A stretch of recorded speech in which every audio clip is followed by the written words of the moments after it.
When it comes to stems other than the call, we have two options on how to be able to parse them. We could memorize by rote all of the really boring paradigms and get very frustrated when verbs turn weak and when all of them start looking the same. Or we can just learn some patterns that will show up in strong and weak verbs alike and be on the lookout for those. And that is the approach that we are going to take in this video. So with the call, there really aren't any noticeable diagnostics. You probably will have to memorize those by rote, but that's not really that bad because that's where we've been swimming for most of our time. When it comes to the Nepal, we should be on the lookout for a few things. We should look for a nun prefix, we should look for the doubling of R1, and we should also be looking for a commate of R1. Now, not all of those will show up at once, especially if the verb is strong or if it's doing even weirder weak things, but that's a general list of things we should be looking out for. So, in this first example, we have nishma.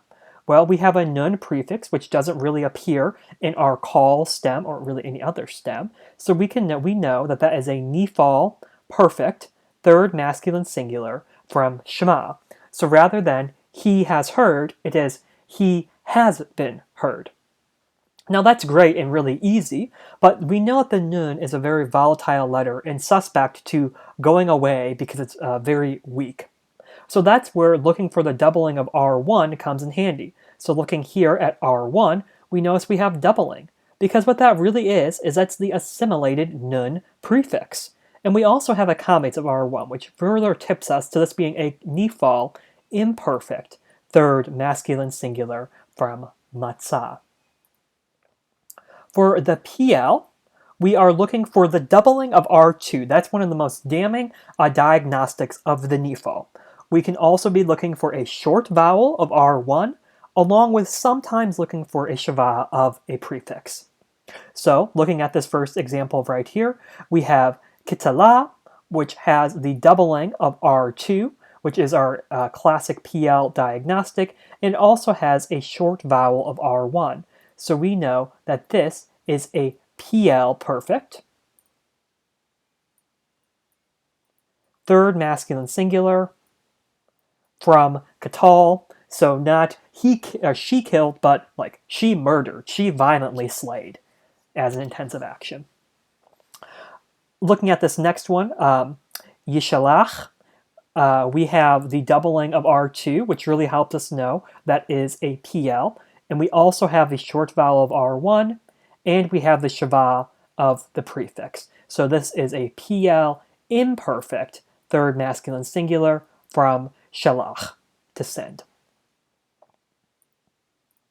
For the hifil, we are looking for primarily a hey prefix, whereas in the Nepal we were looking for a nun prefix. In the hifil we were looking for a hey. So we look at this first example.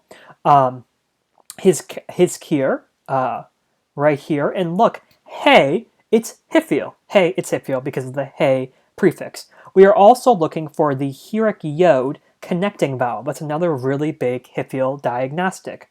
Sometimes also is very helpful is the shava of R1 and the patak of a prefix.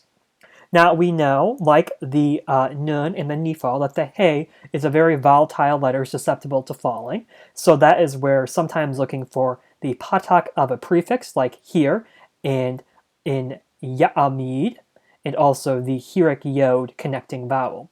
The hirik yod connecting vowel, the nun prefix, the hey prefix, the doubling of R2, those are all very rare things that are most likely to happen in their stems. So therefore, if you're on the lookout for those things, you'll save yourself a lot of time rather than memorizing paradigms.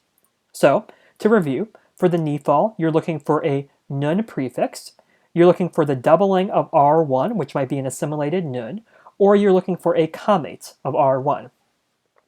For the PL, you're looking for the doubling of R2, the short vowel of R1, and sometimes the shava of the prefix.